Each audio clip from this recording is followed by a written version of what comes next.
Mes chers compatriotes, Togolaises et Togolais, la nuit a été longue, mais le jour tant entendu pointe à l'horizon grâce à la mobilisation massive du peuple togolais qui a porté majoritairement son suffrage du 22 février 2020 sur Dr Gabriel Agbeumessan Kodjo pour incarner l'alternance politique pacifique au Togo. Rendons grâce à Dieu et demeurons sans relâche dans la prière. Je voudrais de tout cœur vous remercier pour la confiance faite au docteur Gabriel Agbeumessan Kodjo, notre nouveau président de la République, et que je remercie de tout cœur de m'avoir porté sa confiance sur ma modeste personne en me nommant Premier ministre, chef du gouvernement de la République togolaise. C'est avec gravité et humilité que j'ai accepté ma nomination dans la pleine conscience des défis de taille qui sont devant nous. Je m'engage à travailler consciencieusement avec détermination et intégrité aux côtés du président de la République dans l'intérêt supérieur de la nation. L'urgence actuelle est d'œuvrer résolument ensemble avec les populations sur toute l'étendue du territoire national et dans la diaspora au contrôle de tous les leviers de l'État afin de réaliser rapidement la trilogie transition constituante, refondation de la République définie par le patriarche de la nation, Monseigneur Philippe Fanuku Podjoro.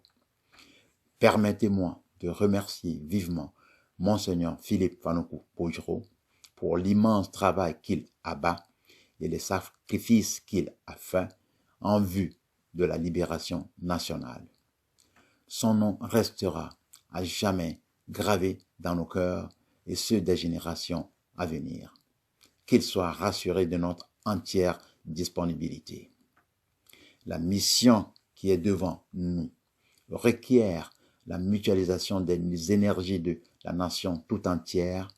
C'est pourquoi j'en appelle à tous les leaders de l'opposition et de la société civile, aux leaders religieux et à tous les chefs traditionnels pour se joindre à son Excellence, Monsieur le Président de la République togolaise, Dr Gabriel Agbeumessan Kodjo, et à moi-même, afin qu'ensemble, main dans la main, nous brisions les vestiges de la dictature déshumanisante sur la terre de nos aïeux. J'en appelle à un sursaut de patriotisme de notre jeunesse, afin qu'à la suite de la coordination internationale de la dynamique Monseigneur Podjoro et des organisations des patriotes de la diaspora, nous puissions, dans un esprit unitaire, faire gagner le Togo et rien que seulement le Togo. De tout cœur, je remercie la communauté internationale, particulièrement les États-Unis d'Amérique, pour leur posture ferme en faveur de la vérité des urnes et de la démocratie au Togo. Je travaille déjà avec le président de la République sur notre agenda politique et demande à chacune et à chacun de répondre massivement à l'appel de la République. L'heure est venue pour que les Togolaises et les Togolais recouvrent leur liberté trop longtemps confisquée. C'est pourquoi j'invite les forces de défense et de sécurité à faire honneur à leurs fonctions en se rangeant du côté du peuple togolais et de son président démocratiquement élu, son Excellence Dr Gabriel Agbememesan Kodjo. Je demande en tant que Premier ministre du Togo, au président régulièrement battu à la présidentielle du 22 février 2020, son Excellence Faure Essoginan Nassimbe et tous ses alliés de négocier pacifiquement leur départ. Dieu bénisse le Togo et chacun de ses enfants.